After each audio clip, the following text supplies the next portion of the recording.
அனைவருக்குமே வணக்கம். சற்று முன் கிடைத்திருக்கக்கூடிய ஒரு மிக மிக முக்கியமான செய்தி ஒன்று வெளியாகி உள்ளது. சற்று முன் திமுகவின் அமைச்சர் பதவி நீக்கம். திடீர் திமுகவில் ஏற்பட்ட சலசலப்பு, திமுக உடைந்தது, இது மாதிரி செய்திகள் வெளியாகிருக்கு. அதனால் பார்த்தீங்கன்னா இப்போ திமுகவில் நடக்கக்கூடிய நடக்கக்கூடிய பார்த்தாவே வருகின்ற சட்டமன்ற தேர்தலுக்குள்ளே திமுகவுடைய கூட்டணி நிலைக்குமா அப்படின்றது தான் பெரிய கேள்வியாகவே இருந்தாலும், இப்போ திடீர்னு பார்த்தீங்கன்னா இப்போ அமைச்சர் துரைமுருகன் அவர்களுக்கும் உதயநிதி ஸ்டாலின் அவர்களுக்கும் பார்த்தீங்கன்னா உட்கட்சிக்குள்ளே மோதல்கள் ஏற்பட்டு வந்திருக்கக்கூடிய நிலையில் தான் இப்போ அதிரடியாக பார்த்தீங்கன்னா அமைச்சர் துரைமுருகன் அவருடைய பதவி நீக்கப்பட்டதாக ஒரு பரபரப்பான செய்தி வெளியாகியிருக்கு. அதில் அமைச்சர் துரைமுருகன் வீட்டில் நடந்த ரெய்டுக்கும் உதயநிதி ஸ்டாலின் அவர்களுக்கும் இதில் சம்மந்தம் இருக்குது. அவர் துணை முதல்வர் ஆனதிலிருந்தே அமைச்சர் துரைமுருகன் அவர்களுக்கும் உதயநிதி ஸ்டாலின் அவர்களுக்கும் இடையே நிறைய வாதங்கள் மோதல்கள் உட்கட்சிக்குள்ளே ஏற்பட்டு வந்திருக்கக்கூடிய சூழ்நிலையில் தான் இப்போ அதிரடியாக அமைச்சர் துரைமுருகன் அவருக்கு ஒரு முக்கிய முடிவு தான் எடுத்திருக்காரு.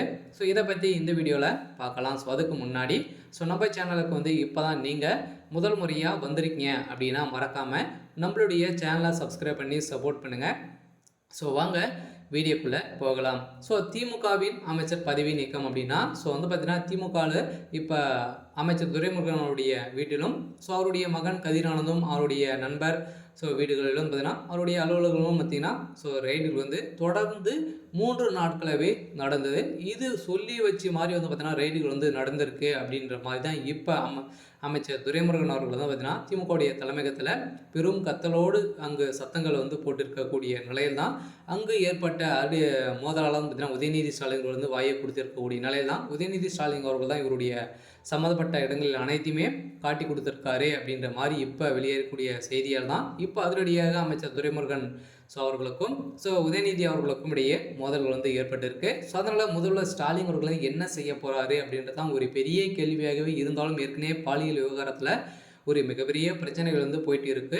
அதனால் இதே மாதிரி போயிட்டு இருந்தது அப்படின்னா திமுகவுடைய கூட்டாரமே ஒட்டுமொத்தமாக ஒளிந்து போகும். அதெல்லாம் பார்த்தீங்கன்னா இப்போ செந்தில் பாலாஜி அவர்களும் பார்த்தீங்கன்னா ஒரு முக்கிய ஒரு நோக்கத்தோடு தான் திமுகவில் இருக்கார். அதனால் திடீர்னு அவரும் பார்த்தீங்கன்னா ஒரு 30-40 எம்எல்ஏ கூட வெளியில் போனார் அப்படின்னா திமுகவுடைய கதி என்ன அப்படின்றது தான் ஒரு பெரிய கேள்வியாக இருக்குது. அதில் அமைச்சர் செந்தில் பாலாஜி அவர்கள் ஒரு மிகப்பெரிய டார்கெட்டாக தான் இருக்கார். அதனால் எந்த பக்கம் சாய்வார் அப்படின்றது தான் ஒரு பெரிய கேள்வியாக இருக்குது. இருந்தாலும் இப்போ திமுகவுக்குள்ளே அமைச்சர் துரைமுருகன் அவர்கள் பதவி நீக்கம், அவருடைய பதவி நீக்கப்பட்டதாக ஒரு செய்தி பரபரப்பாக வெளியாக இருக்கக்கூடிய நிலையில் தான் அவருடைய பதவி நீக்கப்பட்டிருக்காங்க. இருந்தாலும் உதயநிதி ஸ்டாலின் அவர்களது செய்த சம்பவம் தான் இப்போ திமுகவே பெரும் கூண்டாடு உடைக்கக்கூடிய அளவிற்கு இப்போ சம்பவங்களாக மாறியிருக்கு. இருந்தாலும் திமுகக்குள்ளே இருக்கக்கூடிய கூட்டணிகளும் அதிரடியாக உடைய போகுது. அதெல்லாம் திமுக என்ன செய்யும் அப்படின்றத நாம் வெயிட் பண்ணி பார்க்கலாம். இது மாதிரி செய்திகளை தெரிஞ்சுக்கணும் அப்படின்னா மறக்காமல் நம்மளுடைய சேனலை சப்ஸ்கிரைப் பண்ணி சப்போர்ட் பண்ணுங்கள். தேங்க்யூ.